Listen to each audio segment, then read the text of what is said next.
পাঁচ ওয়াক্ত নামাজ কত রাকাত? পাঁচ ওয়াক্ত নামাজ কত রাকাত তাও বলতে হবে, তা তো মুশকিল। হ্যাঁ, পাঁচ ওয়াক্ত নামাজও বলতে হবে। এইরকম প্রশ্ন আসতে পারে, চিন্তা করতে পেরেছেন? নিশ্চয় জানা নেই তাহলে। পাঁচ ওয়াক্ত নামাজ, পাঁচ ওয়াক্ত নামাজ মানে হয়তো উদ্দেশ্য যে মানে সুন্নত টুন্নত এসব সহ। পাঁচ ওয়াক্ত নামাজ বলতে ফরজ নামাজ। যখনই বলবেন পাঁচ ওয়াক্ত নামাজ কত রাকাত, তখন ফরজ নামাজ এটা ধরে নিতে হবে। এটি হচ্ছে ইসলাম। পাঁচ ওয়াক্ত ফরজ নামাজ হচ্ছে কত? 17 রাকাত। আর সুন্নতের রাতিবা হচ্ছে কত? 12 রাকাত অথবা 10 রাকাত। আব্দুল্লাহ বিন উমর হাদিসে 10 আছে, অর্থাৎ জোহরের আগে আপনি 2ও পড়তে পারেন, 4ও পড়তে পারেন। 4 পড়েন ভালো, তাহলে 12 করলেন আপনি। আর যদি জোহরের আগে 2 আর পরের 2 এইভাবে করেন তাহলে 10 হবে। 10-এর উপর কেউ যদি আমল করে তবু অসুবিধা নেই, তবে 12 পড়লে ভালো। আর তাহলে হয়ে গেল 17 আর 12। 17 আর 12 কত রাকাত হলো? 29। আর বেতর হচ্ছে, বেতর কত রাকাত? 1 টাকা এখনো মানে গ্রহণ করতে চান না আপনারা। যদি 3 বলেন তার মানে তার কমে নেই, আর যদি বলেন 1 অথবা 3 অথবা, তাহলে ঠিক আছে।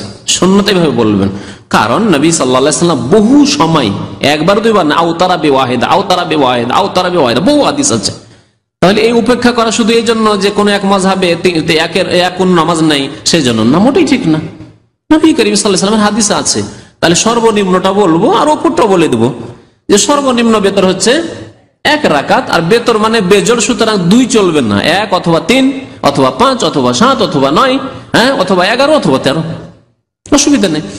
তো 1 রাকাত যদি বেতর ধরি, যেটা দিয়ে আমার দায়িত্ব, আপনার দায়িত্ব শেষ হয়ে যাচ্ছে, যতটাতে দায়িত্ব শেষ ততটাই বলবো। তাহলে টোটাল নামাজ কতটা হইলো? 29 আর 1 30 হলো। 30 রাকাত নামাজ পড়লে আপনার দায়িত্ব খালাস হয়ে গেল। তাহাজ্জুদ যদি পড়েন তাহলে তাহাজ্জুদ আর কত রাকাত রয়েছে? জি, 1 রাকাত যদি বেতর 10 করেন, কারণ 11 রাকাত তাহাজ্জুদ পড়া উত্তম, বেতর সহ 11 পড়া উত্তম, সবচাইতে ভালো। যদিও 9ও পড়া যায়, 13ও পড়া যায়, 7ও পড়া যায় সর্বনিম্ন। তাহলে আর 10 রাকাত বাড়িয়ে দিলাম, তাহলে টোটাল কত রাকাত হলো? 40 রাকাত নামাজ। এই জন্য অনেক গবেষক ওলামারা বলেছেন নবী করিম সাল্লাল্লাহু আলাইহি সাল্লাম শত শত রাকাত নামাজ পড়ার সুন্নত রেখে যাননি। সারা জীবন নবী সাল্লাল্লাহু আলাইহি ওয়াসাল্লাম আমল ছিল দৈনিক 40 রাকাত নামাজ পড়া। আমি যে হিসাবটা করলাম কত সূক্ষ্ম হিসাব দেখেন, 40 একবার হুব হয়ে গিয়ে 40 ফিট হয়ে যাচ্ছে। নবী সাল্লাল্লাহু আলাইহি ওয়াসাল্লাম দৈনিক 40 রাকাত নামাজ পড়তেন।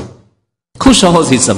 17 রাকাত ফরজ, 12 রাকাত সুন্নতে রাতেবা, আর 1 রাকাত বেতর, আর 10 রাকাত হচ্ছে, বা নবী সাল্লাল্লাহু আলাইহি ওয়াসাল্লাম যেহেতু তাহাজ্জুদ সহ পড়তেন 11 রাকাত,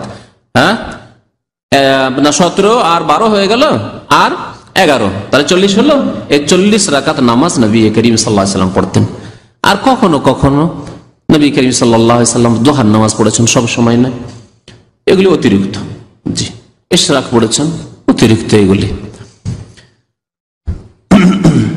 জি,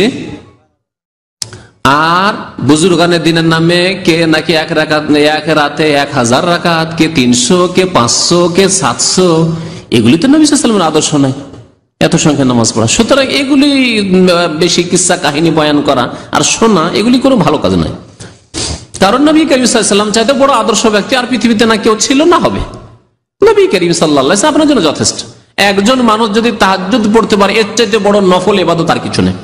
নফল ইবাদত সর্বোত্তম ইবাদত হচ্ছে কিয়ামুল লাইল, যার কথা আল্লাহ ইয়া আইয়ুহাল মুযাম্মিল কুমিল লাইলা ইল্লা, কোরআনে আল্লাহ বয়ান করেছেন, ওমিনাল লাইলি ফাতাহাজ্জাদ বিহি, তাহাজ্জুদ পড়ো। সুবহানাল্লাহ। ওয়াল মুস্তাগফিরিনা বিল আসহার, ভোর রাতে আল্লাহর ইবাদত বন্দেগী করো। বুঝতে পেরেছেন? বহু আয়াতের করে তাতাজাফা জুনুবুহুম আনিল মাদাজি ইয়াদউনা রাব্বাহুম খাওফান ওয়া তামআ, বিছানা ছেড়ে দিয়ে তারা ইবাদত বন্দেগী করে। সুবহানাল্লাহ। কোরআনে কারীমে আল্লাহ তাহাজ্জুদের প্রশংসা করেছেন।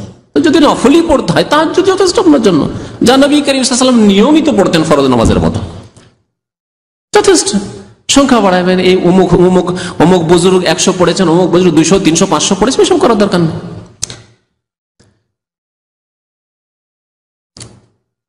ইশরাকের নামাজ যেমন জিজ্ঞেস করেছেন, ইশরাকের নামাজ মানে সূর্য ওঠার পরে পরে নামাজ, এটা হচ্ছে 2 রাকাত। তাহাজ্জুদের নামাজ বললাম, তাহাজ্জুদের নামাজ সর্বনিম্ন হচ্ছে বেতর সহ 7, আর সবচেয়ে বেশি সময় নবী সাল্লাল্লাহু আলাইহি ওয়াসাল্লাম যা পড়তেন তা হচ্ছে 11।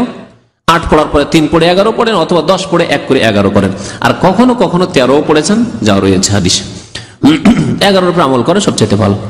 হজ বা উমরা করতে গেলে ইশরাক ও তাহাজ্জুদের নামাজ পড়া যাবে কিনা, পড়া যাবে আলাদা কথা, কিন্তু নফল নামাজ এমনি নফল পড়তে পারেন। একটা হচ্ছে নফল, আর একটা হচ্ছে সুন্নাতে রাতে বাগুলি। ফরজ নামাজের আগে এবং পরে যে সুন্নতগুলি রয়েছে, ফরজ নামাজের আগে আর পরে যে সুন্নতগুলি 12 রাকাত রয়েছে, সেই সুন্নত সম্পর্কে নবী করিম সাল্লাল্লাহু আলাইহি ওয়াসাল্লাম ফজর নামাজের 2 রাকাত সুন্নত ছাড়া আর কোন সুন্নত পড়তেন না। মশলা ভালো করে বুঝে নেন। এই সুন্নতগুলি যেহেতু এর সাথে সম্পর্কিত, রিলেটেড ফরজ নামাজের সাথে, ফরজ নামাজের সাথে সম্পর্কিত সুন্নতগুলির ফজরের সুন্নত ছাড়া, ফজরের আগে 2 রাকাত সুন্নত, এই সুন্নত ছাড়া আর বেতর ছাড়া অন্য কোন সুন্নত পড়তেন না। বাকি কতক নফল আছে যেগুলি এইরকম নয়, নফল আপনার কখনো কখনো পড়লেন হয়তো, এইরকম আপনি মনে করছেন যে মোবারক জায়গায় এসেছি, মসজিদে হারামে আছি, মসজিদ নববীতে আছি, সুতরাং নফল পড়বো, পড়তে পারেন, কোনো অসুবিধা নেই, পড়েন। এশরাকের নামাজ পড়েন আপনি, জোহর নামাজ পড়ে, চাস্তের নামাজ পড়েন আপনি, কোনো অসুবিধা নেই। রাত্রে ভোর রাত্রে এখন আজান হয়নি, চলে এসেছেন মসজিদে হারামে, হইলে তো তওয়াফ করবেন, তওয়াফ করাই বেশি ভালো। তওয়াফ করতে পারছেন না হয়তো, নামাজ পড়েন আপনি, বা দোয়া করেন আপনি, কোরআন তেলাওয়াত করেন আপনি, সবই করতে পারেন। মসজিদে নববীতে, সেখানে তার তওয়াফ নেই, মসজিদ নববীতে ভোর রাতে রাত 3টার সময় দরজা খুলে দিয়েছে, চলে এসেছেন, আলহামদুলিল্লাহ, তো আপনি নামাজ পড়েন, অসুবিধা নেই। মানে নফল নামাজ এভাবে পড়তে পারেন। তবে নবী সাল্লাল্লাহু আলাইহি ওয়াসাল্লাম সফরে কখনো তাহাজ্জুদ পড়তেন না, সফরে তাহাজ্জুদ পড়তেন না। জি।